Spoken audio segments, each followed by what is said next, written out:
when I've got loads of time, the amount that I do just goes through the floor. I mean, that's the great thing about deadline, right? You find these unknown reservoirs of creativity and ability to get stuff done when you haven't got enough time. I wouldn't discourage anyone from doing this if they can or if they want to.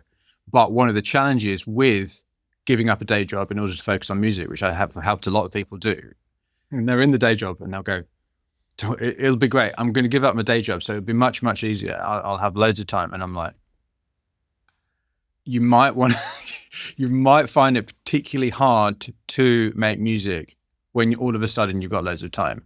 So let's make sure that you get some habits in place. And one of the things I actually get people to do if they give up their day job and just focus on music, force themselves to only spend a certain amount of time at first. In that first week, say, I'm only allowed to make music for a couple of hours in order to actually train themselves. Because so often what they'll end up doing is just losing themselves in, oh yeah, everything's got to be perfect. I'm going to plug in all my leads and finally sort out my sample library. And then 3 months later, they're like, oh no, I'm running out of money. I've not made any music. So a lack of time is actually, in many ways, even though it's unpleasant and you wish you had more, a benefit. It really is.